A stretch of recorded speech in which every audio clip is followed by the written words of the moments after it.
Hello friend, welcome to Bengal Nexa solar. বন্ধুরা, Bengal Nexa solar চ্যানেলের আরও একটি সোলার সিস্টেম আপগ্রেডের ভিডিওতে আপনাদের সবাইকে স্বাগত। অর্থাৎ এখানে কিন্তু কাস্টমার প্রথমে একটি ছোট্ট সোলার সিস্টেম ইনস্টল করেছিলেন, কিন্তু 2 বছর ধরে তার সোলার সিস্টেমটি ঠিকঠাকভাবে রান করার জন্য তিনি এখন চাইছেন বাড়ির সমস্ত লোড সোলার থেকে চালানোর জন্য। তাই তিনি আমাদের সাথে কন্ট্যাক্ট করে নিয়েছেন। আপনারা দেখতে পাচ্ছেন পেছনে অ্যাডভান্স সোলার এনার্জির 80 অ্যাম্পিয়ারের দুখানা ব্যাটারি ইনস্টল ছিল, কিন্তু বর্তমানে তিনি ইউটিএল কোম্পানির 200 অ্যাম্পিয়ার আওয়ারের দুখানা ব্যাটারি ইনস্টল করছেন। এগুলি সোলার সিটেন ব্যাটারি। তো আগের সিস্টেমটিও কিন্তু আমরাই ইনস্টল করে দিয়েছিলাম, এবং এখানে আগে থেকে ইনস্টল ছিল স্মার্টেন কোম্পানির 2500 ভিএ অর্থাৎ সুপার মডেলটি।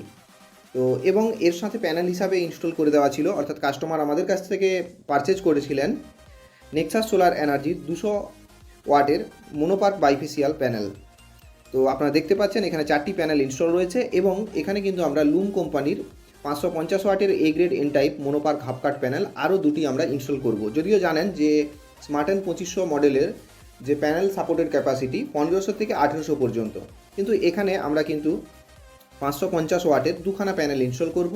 এবং আগের থেকেই আপনারা দেখতে পাচ্ছেন যে 4টি 200 ওয়াট আওয়ারের এখানে ওয়াটের সোলার প্যানেল ইনস্টল রয়েছে, অর্থাৎ 800 ওয়াট ওদিকে ইনস্টল রয়েছে, এবং বর্তমানে আমরা 1100 ওয়াট অর্থাৎ 1900 ওয়াট সোলার প্যানেল আমরা ইনস্টল করব। এখন আপনাদের অনেকেরই মনে প্রশ্ন আসতেই পারে যে প্যানেল সাপোর্টেড ক্যাপাসিটি রয়েছে 1800 ওয়াট ম্যাক্সিমাম, তো সেখানে আমরা 1900 ওয়াট প্যানেল কীভাবে ইনস্টল করছি।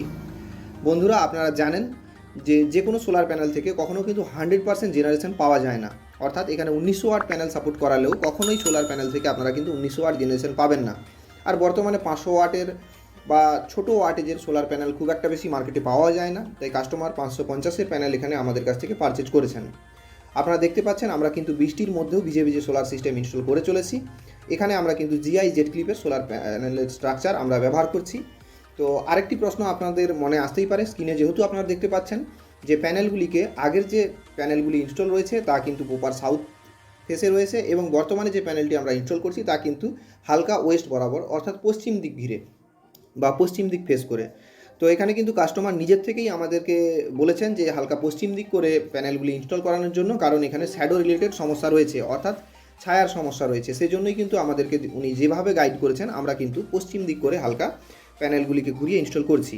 তো এখন এই সোলার সিস্টেম যা ইনস্টল হয়ে গেল, 1900 ওয়াটের প্যানেল, 200 অ্যাম্পিয়ার আওয়ারের দুখানা সোলার ব্যাটারি, এবং আপনারা জানেন 2 কিলো ওয়াট লোড ক্যাপাসিটির সোলার ইনভার্টার। অর্থাৎ এই মেশিন থেকে আপনারা আপনাদের বাড়ির প্রায় যাবতীয় লোড 1 এইচপির সাবমার্সিবল পাম্প থেকে শুরু করে একটা 1.5 টনের এসি থাকলে কিছুক্ষণ চালাতে পারবেন, induction, light, fan, TV, fridge, প্রায় সমস্ত রকমের সোলার সিস্টেম আপনার সোলার থেকেই কিন্তু বাড়ির সমস্ত রকমের ইকুইপমেন্ট কিন্তু আপনারা চালাতে পারবেন। অর্থাৎ এক প্রকারে বলতে পারেন এই সোলার সিস্টেম থেকে আপনারা আপনার বাড়ির প্রায় সমস্ত লোডই কিন্তু অল্টারনেটিভ ওয়েতে চালালে খুব ইজিলি চালাতে পারবেন।